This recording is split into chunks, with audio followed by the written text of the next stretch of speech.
ఈ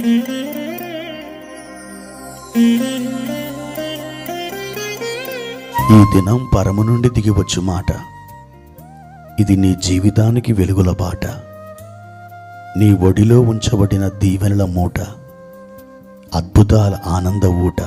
ఆగస్టు 26. సంవత్సరమంతా మీరు బైబిల్ చదివి ముగించడానికి ఈరోజు మీరు చదవలసిన లేఖన భాగము ఉదయం 119వ కీర్తన 89 నుండి 176వ వచనం వరకు. సాయంత్రం 1 కొరింథీ పత్రిక 8వ అధ్యాయము. ప్రియమైన దేవుని బిడ్డలారా, ఈ ఉదయకాల సమయంలో ప్రభు యొక్క అద్భుతమైన ఆ సన్నిధి మీకు తోడుగా ఉండునుగాక.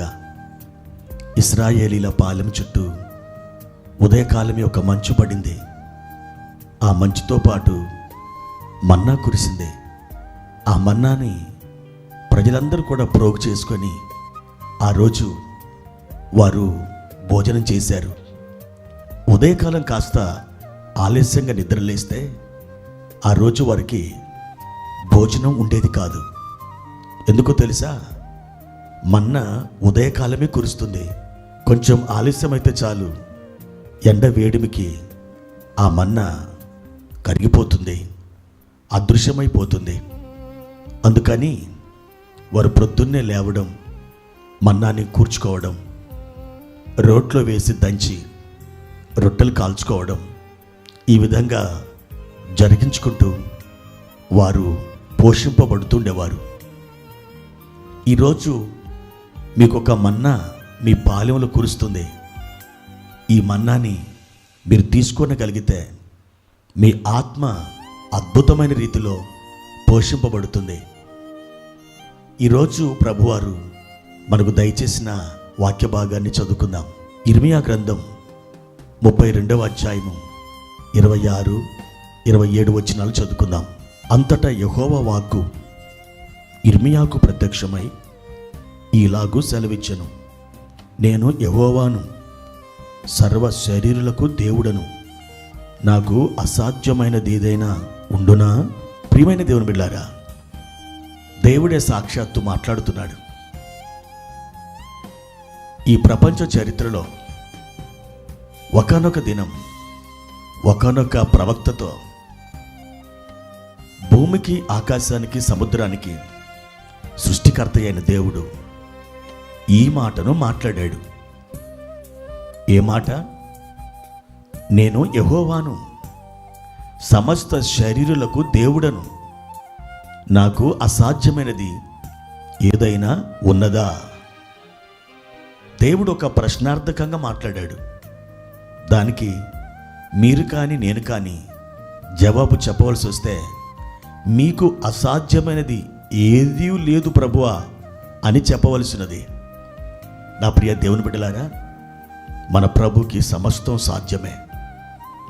నీవు ఏ పరిస్థితుల గుండా యాత్ర చేస్తున్నావో ఆ పరిస్థితులు నిన్ను భీతావాహునిగా చేస్తున్నాయేమో, నిన్ను కలవరానికి గురి చేస్తున్నాయేమో, ఆవేదనలోకి నిన్ను నెట్టుకుంటూ తీసుకుని వెళ్తున్నాయేమో. ప్రియ దేవుని బిడ్డ, నాకు అసాధ్యమైనది ఏది లేదు, నాకు సమస్తం సాధ్యమే. నీవు నా తట్టు చూడు, నా వైపు కనులెత్తు, నా యందు నిరీక్షణ కలిగి ఉండు. నేను నీ కొరకు ఒక కార్యమును చేయబోతున్నాను, ఒక అద్భుతాన్ని జరిగించబోతున్నాను. నా మహిమను చూచినట్లుగా నేను నిన్ను తెరవబడిన ఒక ద్వారం గుండా తోడుకొని వెళ్ళబోతున్నాను. నాకు సమస్తం సాధ్యమే.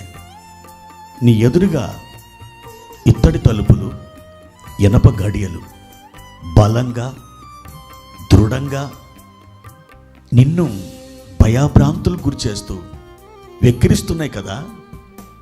నేను వాటిని నీ కొరకు బ్రద్దలు కొట్టబోతున్నాను.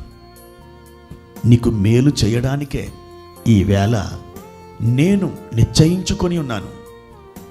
కాబట్టి నా బిడ్డ, ఎందుకు ఆందోళన చెందుతున్నావు? నా బలం, నా శక్తి, నా మహిమ తగ్గిపోయిందా?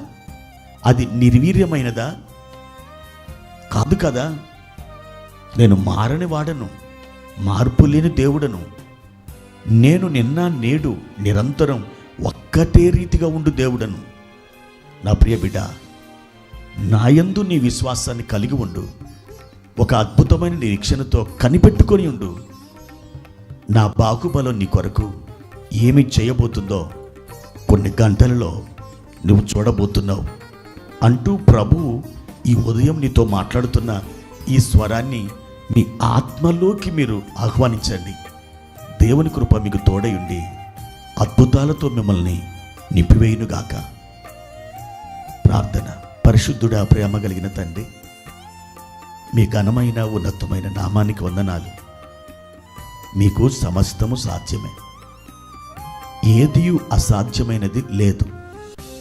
మా ప్రియ తండ్రి, ఈ ఉదయకాల సమయంలో నీవు మాకిచ్చిన అద్భుతమైన వాగ్దానం, నిరీక్షణతో కూడిన మాటలు మా హృదయాలను ఆనందింపచేస్తున్నాయి. ప్రభువా, మనుషుల వైపు, పరిస్థితుల వైపు చూచి నిరాశపడిపోయినాం, నిట్టూర్చినాం. కానీ మా హృదయాన్ని మీ తట్టు ఎత్తుతున్నాం. సహాయము చేయరండి. మీరే మహిమ పొందుమని యేసు దివ్య నామములో ఈ ప్రార్థన అడిగి వేడుకుంటున్నాము తండ్రి. ఆమేన్.